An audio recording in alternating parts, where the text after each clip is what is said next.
ଦେଖନ୍ତୁ ଯେଉଁମାନେ ଆପଣଙ୍କର ବାର୍ଦ୍ଧକ୍ୟ ଭତ୍ତା ହେଉ କିମ୍ବା ଆପଣଙ୍କର ପେନ୍ସନ୍ ଭତ୍ତା ହେଉ କିମ୍ବା ଆପଣଙ୍କର ବିଧବା ଭତ୍ତା ହେଉ ଯେକୌଣସି ପ୍ରକାରର ଯଦି ଆପଣମାନେ ଭତ୍ତା ପାଉଛନ୍ତି ତାହେଲେ ଆପଣମାନଙ୍କ ପାଇଁ ଗୋଟେ ବହୁତ ବଡ଼ ନୋଟିଫିକେସନ୍ ଯାହାକି ଜାରି କରାଯାଇଛି ଅର୍ଥାତ୍ ନିର୍ଦ୍ଦେଶନାମା ଜାରି କରାଯାଇଛି ଯାହାକି କେନ୍ଦ୍ର ସରକାରଙ୍କ ତରଫରୁ ଏହି ନିର୍ଦ୍ଦେଶନାମା ରହିଛି। ଦେଖନ୍ତୁ ମେନଲି ଦେଶର 3 ପ୍ରକାର ଲୋକଙ୍କ ପାଇଁ ଏହି ଯାହାକି ଇନଫର୍ମେସନ୍ଟି ଦିଆଯାଇଛି ଅର୍ଥାତ୍ ଏହି 3 ପ୍ରକାରର ଲୋକମାନେ ଆଉ ଆଗକୁ ଭତ୍ତା ଟଙ୍କା ପାଇପାରିବେ ନାହିଁ। ଆପଣମାନେ ରେଗୁଲାରଲି ଟଙ୍କା ପାଇ ଆସିଥିଲେ ମଧ୍ୟ ଆପଣଙ୍କୁ ଆଉ ଭତ୍ତା ଟଙ୍କା ଦିଆଯିବ ନାହିଁ। ଯଦି ଆପଣମାନେ ଏହି 3ଟି କ୍ୟାଟେଗୋରୀ ଭିତରେ ଯାଉଛନ୍ତି ଏବଂ ପୂର୍ବରୁ ଭତ୍ତା ଟଙ୍କା ପାଇ ଆସୁଥିଲେ ତାହେଲେ ଆପଣମାନେ ଆଉ ଭତ୍ତା ଟଙ୍କା ପାଇପାରିବେ ନାହିଁ। ତେବେ କେଉଁ 3ଟି କ୍ୟାଟେଗୋରୀ ଭିତରେ ଆପଣ ଯାଉଥିଲେ ଆଉ ଭତ୍ତା ଟଙ୍କା ପାଇପାରିବେ ନାହିଁ ଏବଂ କ'ଣ ସବୁ ନିର୍ଦ୍ଦେଶନାମା ରହିଛି ଆପଣଙ୍କୁ ମୁଁ ଏହି ଭିଡ଼ିଓ ମାଧ୍ୟମରେ ସେ ନେଇ ପୁରା ଇନଫର୍ମେସନ୍ଟି ଜଣାଇଦେବି ଯାହାକି ଆପଣମାନେ ଭିଡ଼ିଓଟିକୁ ଶେଷ ପର୍ଯ୍ୟନ୍ତ ଦେଖିଲା ପରେ ସେ ନେଇ ପୁରା ଇନଫର୍ମେସନ୍ଟି ଜାଣିପାରିବେ।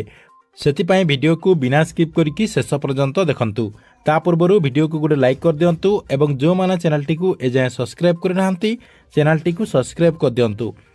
ପ୍ରଥମେ ଦେଖନ୍ତୁ ବିଧବା ଭତ୍ତା ପାଇଁ। ଦେଖନ୍ତୁ ଯେଉଁମାନେ ଆପଣଙ୍କର ଆଗରୁ ବିଧବା ଭତ୍ତା ପାଉଥିଲେ ଅର୍ଥାତ୍ ଯେଉଁ ମହିଳାମାନେ ଆଗରୁ ବିଧବା ଭତ୍ତା ପାଉଥିଲେ ସେମାନେ ଯଦି ଦ୍ୱିତୀୟ ବିବାହ କରିଛନ୍ତି ଦେଖନ୍ତୁ ଆପଣମାନେ ସମସ୍ତେ ଜାଣିଥିବେ ଯେ ଗାଁ ଗହଳିରେ ଆପଣଙ୍କର ବିଧବା ଭତ୍ତା ବହୁତ ସାରା ମହିଳା ଯାହାକି ପାଇଥାନ୍ତି କିନ୍ତୁ ତାଙ୍କ ଭିତରୁ ଯଦି କେହି ଦ୍ୱିତୀୟ ବିବାହ କରିଥିବେ ଏବଂ ଆଗରୁ ଭତ୍ତା ପାଇ ଆସୁଥିବେ ଏବଂ ଏବେ ମଧ୍ୟ ଯଦି ସେହି ମହିଳା ଭତ୍ତା ଟଙ୍କା ନେଉଛନ୍ତି ତାହେଲେ ତାଙ୍କ ଉପରେ କାର୍ଯ୍ୟାନୁଷ୍ଠାନ କରାଯିବ ଅର୍ଥାତ୍ ତାଙ୍କ ଉପରେ କାର୍ଯ୍ୟାନୁଷ୍ଠାନ ଗ୍ରହଣ କରାଯିବ ଏବଂ ସେମାନେ ବିବାହ ପରେ ଯେତେଟା କିସ୍ତିର ଭତ୍ତା ଟଙ୍କା ପାଇଛନ୍ତି ସବୁ କିସ୍ତିର ଟଙ୍କା ଯାହାକି ସେମାନଙ୍କୁ ଫେରସ୍ତ କରିବା ପାଇଁ ପଡ଼ିବ ଏବଂ ଆଇନ ଅନୁଯାୟୀ ତାଙ୍କ ଉପରେ କାର୍ଯ୍ୟାନୁଷ୍ଠାନ ମଧ୍ୟ କରାଯାଇପାରେ ବୋଲି ଯାହାକି ସୂଚନା ରହିଛି।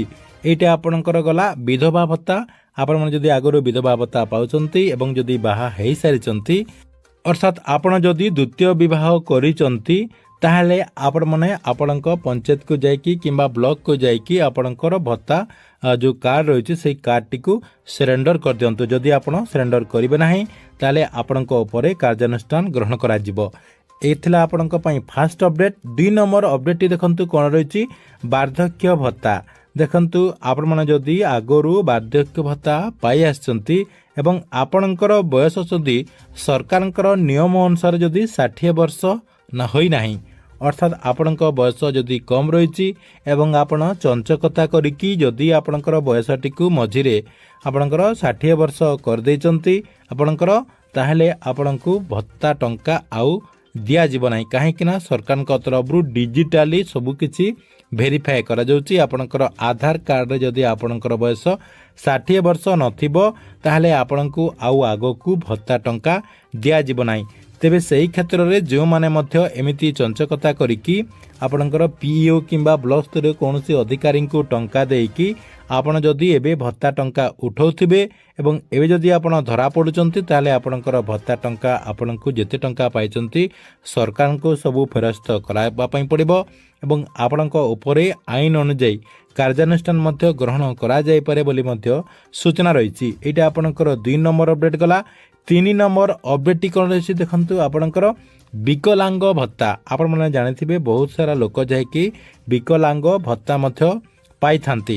ଦେଖନ୍ତୁ ଏଇ ଯେଉଁ ଆପଣଙ୍କର ବିକଲାଙ୍ଗ ଭତ୍ତା ରହିଛି ବିକଲାଙ୍ଗ ଭତ୍ତା ନିୟମ ଅନୁସାରେ ଆପଣଙ୍କର ବିକଲାଙ୍ଗର ଯେଉଁ ସାର୍ଟିଫିକେଟ୍ ରହିଛି ଆପଣଙ୍କର ଯେଉଁ ଡିସାବିଲିଟି ସାର୍ଟିଫିକେଟ୍ ରହିଛି ସେହି ସାର୍ଟିଫିକେଟ୍ ଅନୁସାରେ ଯାହାକି ଭତ୍ତା ଟଙ୍କା ମିଳିଥାଏ।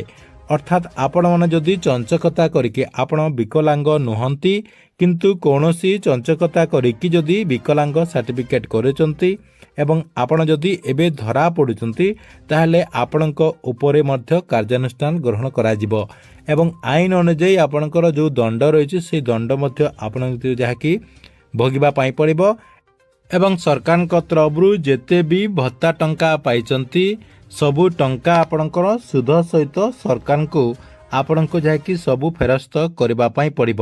ଏଇଟା ଆପଣଙ୍କର 3ଟି ନିୟମ ରହିଛି ଅର୍ଥାତ୍ ଏହି 3 ପ୍ରକାରର ଲୋକଙ୍କୁ ଆଉ ସରକାରଙ୍କ ତରଫରୁ ଭତ୍ତା ଦିଆଯିବ ନାହିଁ। ତେବେ ଦେଖନ୍ତୁ ଆପଣଙ୍କ କ୍ଷେତ୍ରରେ ଯଦି ସେମିତି କେହି ଅଛନ୍ତି ତାହେଲେ ଆପଣମାନେ ଯଥାଶୀଘ୍ର ଯାଇକି ଆପଣଙ୍କ ପଞ୍ଚାୟତ କିମ୍ବା ବ୍ଲକ ସ୍ତରୀୟ ଯେଉଁ ଅଧିକାରୀ ରହିଛନ୍ତି ତାଙ୍କ ପାଖକୁ ଯାଇକି ଆପଣଙ୍କର ଯେଉଁ ଭତ୍ତା କାର୍ଡ଼ ରହିଛି ସେଇ କାର୍ଡ଼ଟିକୁ ଫେରସ୍ତ କରିଦିଅନ୍ତୁ। ନହେଲେ ଆପଣମାନେ ଆଗକୁ ହଇରାଣରେ ମଧ୍ୟ ପଡ଼ିପାରନ୍ତି। ଠିକ୍ ଅଛି, ଏଥିଲା ଆପଣଙ୍କ ପାଇଁ ଭତ୍ତା ଟଙ୍କାକୁ ନେଇ ଗୋଟିଏ ବଡ଼ ଅପଡେଟ୍। ଆପଣମାନଙ୍କୁ ଭିଡ଼ିଓଟି କେମିତି ଲାଗିଲା କମେଣ୍ଟ ବକ୍ସରେ ନିଶ୍ଚୟ ଗୋଟେ କମେଣ୍ଟ କରନ୍ତୁ ଏବଂ ପ୍ରତ୍ୟେକ ଦିନ ଗଭର୍ଣ୍ଣମେଣ୍ଟର ନୂଆ ନୂଆ ଯୋଜନାଗୁଡ଼ିକର ଇନଫର୍ମେସନ୍ ଗୁଡ଼ିକ ଜାଣିବା ପାଇଁ ଚାହୁଁଥିଲେ ଆମର ଏଇ ଯେଉଁ ଚ୍ୟାନେଲ୍ ରହିଛି ଏହି ଚ୍ୟାନେଲଟିକୁ ସବସ୍କ୍ରାଇବ୍ କରିକି ରେଗୁଲାରଲି ଦେଖୁଥାନ୍ତୁ।